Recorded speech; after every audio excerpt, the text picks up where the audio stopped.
Joining me on Off the Record today is a very highly accomplished and interesting couple, Dr. Radha Bhaskar and Mr. Mudra Bhaskar. Mr. Mudra Bhaskar is a mridangist, an organizer, a printer, a designer and a TV program producer, all rolled into the very quiet, unassuming and gracious person that he is. Dr. Radha is a vocalist, a musicologist, a journalist, a very efficient planner, very efficient executor, with that winning smile that never seems to fade from her face despite the many pressures that I'm sure she and they together face. I'm really looking forward to this conversation. We are also very happy to be here today to converse with you. Mr. Mudra Bhaskar is the founder secretary of the cultural organization Mudra, which is the only full-fledged sabha to be run by a musician. Dr. Radha is the editor of this magazine called Samudra, and I must tell you that I've been a very, very regular reader of your magazine because I love the format. It has an article which features a prominent artist. Yeah. There's something called, it's called Focus. Then you have Spectrum, which looks at the various arts events that take place in the city.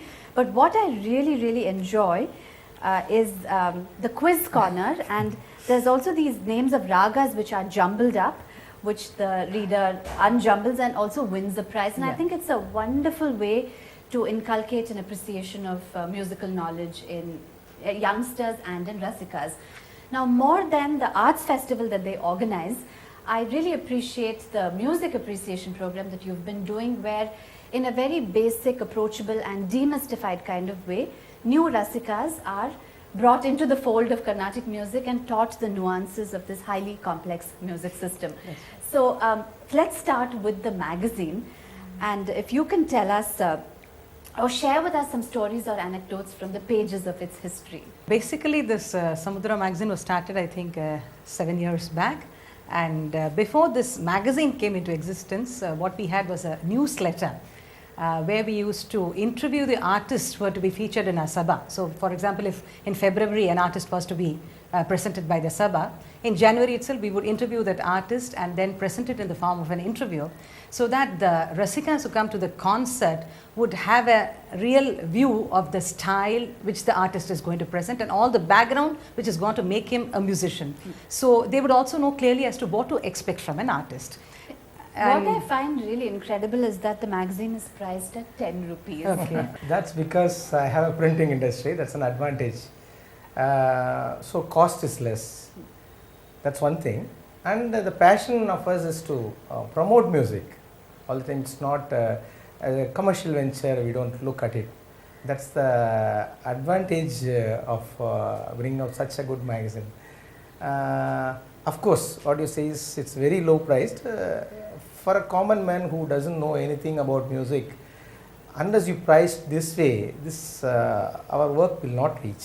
So, and coming back to the magazine, in continuation of what I said, I think after I finished my doctorate in music, Mr. Bhaskar was looking seriously into how to put my research material into proper productive use, you know. So that's how this magazine came into existence, and I would also like to share that the topic I took for my research was a very practical subject on the area of concerts, analytical study of the concert, its form and content. So from that we've been really working together as to find out what are the means by which we can communicate this great art form that is made music, dance, drama or cinema to the common Rasika, and Samudra has been the right venue or avenue, I would say, to bring out all our ideas and thoughts into action. You know yours, yeah, go Actually, ahead. initially, when she was doing her college, she used to write an Indian Express. As a critic, she was there in the pen name Bharani. She has been writing. In fact, I have been watching all this, her progress. So I could see a lot of potential in her writing. That's made me that we should start a newsletter. You know, I attended your national conference for appreciating Indian classical music in the month of February. Yeah. And I mean, I've also, because of the magazine, I know the work that you're doing together, and yours is such a sure and solid partnership, because I observed the way the two of you were at that concert, Okay. you know, the sort of dynamics between the two of you. And I know that you were her guardian before Cupid arrived on the scene with full background music. So let's do this in a linear and chronological way. Can you tell us how actually, my always ambition was to do something in music, especially research a PhD in music was my greatest ambition, and I was basically born and brought up in Calcutta. So I was just trying to find out whom I can cling on to come to Madras and pursue my research and other activities in music, and he came at the right time. In fact, he's related to me, and starting off as a guardian, then he turned out to become my husband.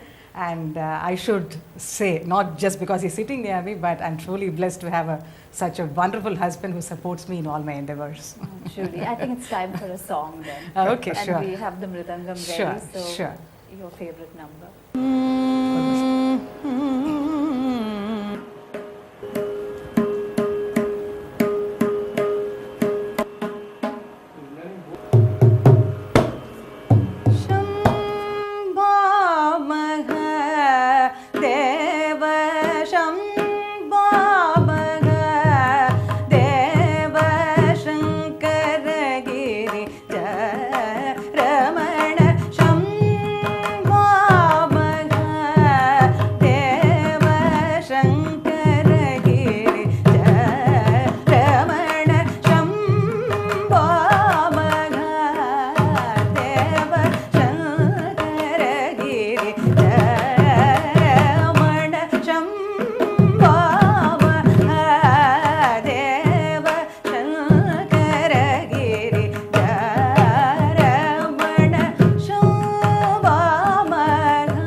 So do you do this a lot at home? Do you practice together? Yeah, we do practice together, and of course concerts are our greatest places where we can get together and perform music and enjoy it as well. You know, when you started Mudra in 1995, that too in a city which is bursting at its seams with so many sabhas, what did you really have in mind? What were you going to do that was different? That was a big challenge for us. In fact, many people were questioning whether there are so many sabhas, why yet another sabha? So I think Mr. Bhaskar will tell you. It all started before starting the sabha in 1990. There was an experimental concert I did actually. That is whether the listeners has the patience to sit for 4 hours, or the musicians has the capacity to sing for 4 hours, or the organization doesn't have the thought to think about organizing that kind of concert. So that was the 4-hour concert which really gave a... It was like the litmus test. We could say that. From there it caught on really. Then in 95 full-fledged sabha we started. We want to be like a full-fledged means with members. You've done a lot of thematic concerts you've organized. Would you tell me a little bit about among that? the thematic concerts, in fact, Mr. Bhaskar has been a treasure trove of themes, I would say, because many things which not even the leading sabhas have thought of, he has experimented in terms of one thala concert, where the whole concert is based on a single thalam, or one raga, one kriti. That is a very interesting concept where you start directly with the alapana, and the whole concert has only one piece throughout the concert, not like the usual concert where we have multiple pieces, multiple songs. Here it's only one song which is elaborated for 2 hours. And for that again, it is a very big challenge to choose the right artist, because it's not just enough to create concepts, but to have the right person to take forward that concept to the audience in a successful manner. And we had the Tukuda concert, where the whole concert will be on Tukudas. And Pallavi concerts, Tamil like art, many festival. things like this we've been trying to And you experiment. also organized something with a whole lot of people, 5,000 singers. Yeah, that was a dream come true, I would say, in fact, which was a marathon program of getting 5,000 children together for a mass congregational singing based on the theme of universal brotherhood and peace. And it was our great blessing that the former President of India, Dr. APJ Abdul Kalam, he graced the occasion. And it was really a very touching moment for us, in the sense that we never knew who he was. We just knew that he was the President of India. And when we started this concept, we just sent across a fax, and next day we receive a reply that, yes, I'm going to be there to grace the occasion. And for the children also, it was a very touching moment to sing before him, and the whole hall was vibrating with the music, and that's something which we can never forget in our life. But there's so much hard work that goes into organizing a concert. What I would be interested to know after we come back after a short break would be how challenging it is, and whether still organizing funds is the biggest challenge, or whether there's something even bigger than that. But that's after a short break. I'm in conversation with Dr. Radha Bhaskar and Mr. Mudra Bhaskar on Off the Record.